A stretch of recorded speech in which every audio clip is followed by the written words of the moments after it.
따뜻한 햇살과 모든 것이 무르익는 여름에 시원한 바람과 같은 주님의 교회의 매일 말씀 묵상에 오신 여러분들을 환영합니다. 안녕하세요 성도 여러분, 8월 1일 화요일 말씀 묵상 시작하도록 하겠습니다. 오늘 함께 묵상할 말씀은 사도행전 17장 10절에서 14절까지 말씀입니다. 밤에 형제들이 곧 바울과 실라를 베레아로 보내니 그들이 이르러 유대인의 회당에 들어가니라.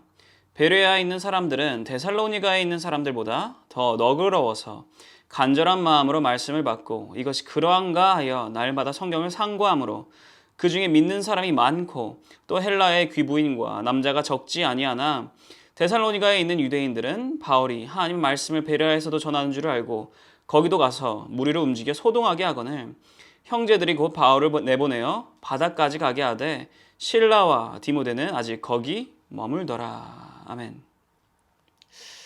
사도행전 16장을 보시면요, 이 바울과 실라는 이 빌립보에서 이 핍박을 받게 됩니다. 죽기 직전까지 매를 맞게 되고요. 하물며 이 거기에 더해서 이 감옥에까지 갇히게 됩니다. 이것을 통하여 아마 이 바울과 실라는요, 육체적인 고통뿐만이 아니라 심리적으로도 굉장한 고통 가운데 있었을 것입니다. 하지만 그럼에도 불구하고 바울과 실라는요, 멈추지 않습니다. 복음을 전하는 것을 멈추지 않습니다. 왜냐? 이 빌립보 성도들, 이 빌립보에 있던 사람들의 이 반응은요, 자연스러운 것이었습니다. 복음을 전하는 일은 소동을 일으키기 마련이기 때문입니다. 왜냐? 복음은요, 진리의 말씀입니다. 진리의 말씀을 전하는 일입니다. 진리는요, 절대적인 기준을 의미합니다. 만물의 기준, 삶의 기준입니다. 그렇게 지금까지 이 기준대로 살아오지 않았던 사람들에게 이 기준이 선보이게 되면요, 세상이 뒤집어지는 것과 같습니다. 지금까지 내가 눈을 감고 있었구나를 깨닫게 되는 일이다라는 것입니다. 그런데 문제는 이 깨달음을 통해서 사람들은 이 갈림길 앞에 놓이게 됩니다. 눈을 감는다는 것을, 감고 있었다는 것을 인정하고 이제 눈을 뜰 것이냐, 아니면 지금까지 그래왔듯 눈을 감고 살아갈 것이냐. 이 갈림길 앞에서요, 어떠한 길을 선택하든 눈을 감고 살아가는 것을 선택하는 것이냐, 아니면 이제부터는 눈을 뜨고 살아가는 것을 선택하게 되는 것이냐, 어떠한 길을 선택하든요, 우리 가운데 소동이 일어나게 됩니다. 오늘 본문이 된 이 사도행전 이 17장 1절에서 9절까지를 보시면요, 바울과 실라가 데살로니가에 도착을 하게 됩니다. 그리고 그곳에 복음을 전합니다. 그러자 4절에 쓰여있기를요, 헬라인 무리들, 즉 유대인이 아닌 이방인이라고 불리우던 그 자들이 이 바울과 실라가 전한 이 복음을 듣자 이 진리를, 이 복음을 받아들이게 됩니다. 말씀을 따랐다라는 것입니다. 그런데 이 진리, 이 복음을 받아들이지 않는 자들 또한 있었습니다. 누구냐? 바로 유대인들이었습니다. 5절에 쓰여있기를요, 그러나 유대인들은 시기하여 저자의 어떤 불량한 사람들을 데리고 때를 지어 성을 소동하게 하여 야손의 집에 침입하여 그들을 백성에게 끌어내려고 찾았으나. 유대인들은 받아들이지 않습니다. 복음을 받아들이지 않습니다. 자신들이 눈을 감고 있었다는 것을 받아들이지 않습니다. 그러면서 격렬한 소동을 일으키게 됩니다.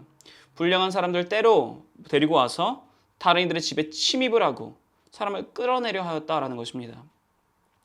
방금 제가 말한 이 구절을 보시면요, 이 단어들을 보시면 이 소동을 일으키는 자들의 그 악의가 느껴집니다. 시기하고 불량하고 때를 지어 사람을 핍박하고 끌어내고. 그렇습니다. 복음은요, 진리의 말씀, 기준이 되는 말씀이기 때문에요, 소동을 일으킵니다. 암흑 속에 있다가 빛이 전해지게 되는 것입니다. 빛이 밝게 빛나게 되면요, 그때부터 우리는 우리의 모습이 보이게 됩니다. 우리가 얼마나 더러운 사람인지, 우리가 얼마나 죄인된 자들인지. 여기 써있는 이 유대인들은요, 이 빛이 우리가 어떠한 자인지 보여지게 하자 그것을 받아들이지 않습니다. 자신의 얼마나 죄인된 존재인지, 얼마나 더러운 존재인지를 인정하지 않습니다. 그렇게 오히려 그 빛을 없애려고 합니다. 그러니까 이러한 소동을 일으키는 것입니다. 자신뿐만이 아니라 다른 이들에게까지 죄를 짓게 하는 것을 부추긴다라는 것입니다. 그렇게 빛을 없애려 합니다. 그런데 그와 다르게 이 빛을, 이 복음을, 이 진리를, 이 말씀을 인정하게 되면 어떻게 되는가? 바울과 실라는요, 데살로니가에서 이 복음을 전하다 이제 베레아로 가게 됩니다. 근데 이 베레아에 있는 사람들은요, 이 복음, 이 진리, 이 말씀을 어떻게 대하는지 한번 보시기 바랍니다. 오늘 본문 11절입니다. 베레아에 있는 사람들은 데살로니가에 있는 사람들보다 더 너그러워서 간절한 마음으로 말씀을 받고 이것이 그러한가 하여 날마다 성경을 상고함으로. 아멘.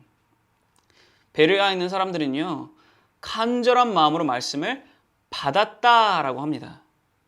근데 여기서 이 베레아의 사람들이 간절한 마음으로 말씀을 받을 수 있었던 그 이유가 또 함께 써 있습니다. 뭐라고 써 있느냐?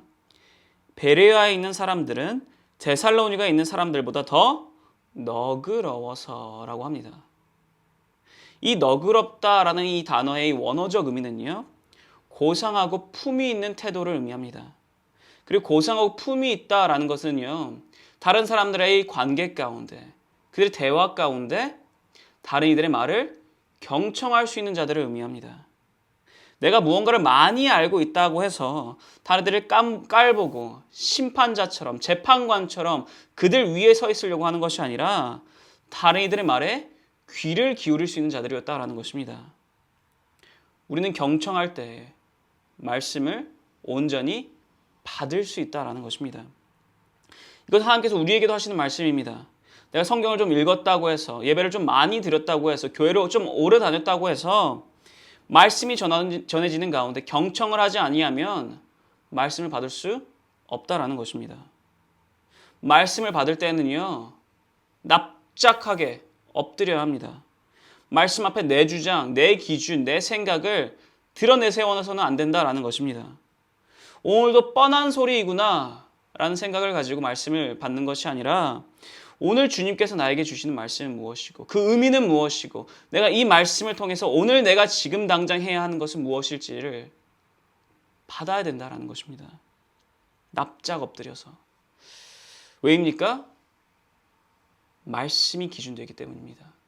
나의 생각이 아니라, 나의 경험이 아니라 하나님의 말씀, 그 복음, 그 진리가 기준이 되기 때문입니다. 그리고 고상하고 품이 있다라는 것은요, 경청하는 것에서 끝나지 않습니다.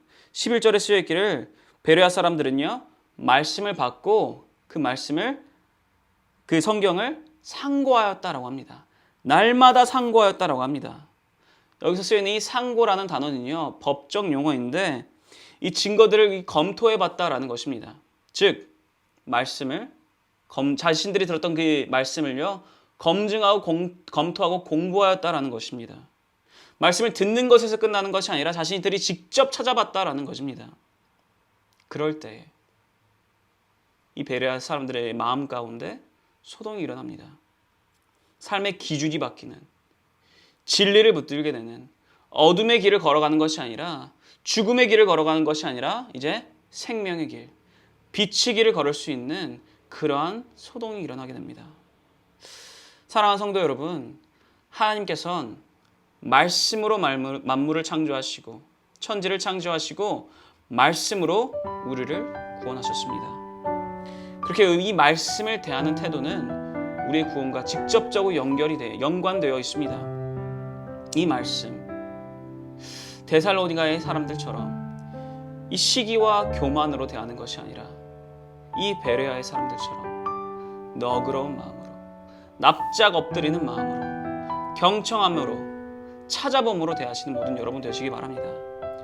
말씀을 경청하고 찾아보아 변화된 삶을 살아가시는, 빛의 길을 걸으시는, 생명의 길을 걸으시는 모든 성도 여러분 되시기를 축원합니다. 기도하겠습니다. 하나님 아버지 감사드립니다. 오늘 주님께서 말씀하셨습니다. 주님의 말씀은, 복음은, 진리는 우리의 기준이 되어야 한다라고 말씀하셨습니다. 주님, 그렇게 이 말씀 우리 납작 엎드리는 모습으로 받을 수 있도록 허락하시옵소서. 나의 교만이, 나의 생각이, 나의 경험이, 나의 기준이 이 말씀을 받는데 방해되는 것이 아니라 오히려 더욱더 납작 엎드리는 모습으로 주님께서 오늘 전하시는 그 말씀 온전히 받아 말씀 살아갈 수 있는 변화되는 삶을 살아가는 우리 될 수 있도록 허락하여 주시옵소서. 감사합니다. 주님, 살아계신 예수 그리스도의 이름으로 기도를 쌓옵나이다. 아멘. 화요일 기도 제목으로 기도하기를 바랍니다. 첫 번째로 다 함께 기도하였으면 하는 것은 교역자분들의 가정과 사역을 위해서 기도해 주시기 바랍니다. 교역자분들께서 성령 충만함으로 말씀을 준비하시고 그렇게 사역을 감당하실 수 있도록, 그리고 교역자분들의 가정과 그분들의 자녀들을 주님께서 지켜주시도록 기도해 주시기 바랍니다. 두 번째로 다 함께 기도하였으면 하는 것은 화요 중보기도 모임을 위해서 기도해 주시기 바랍니다.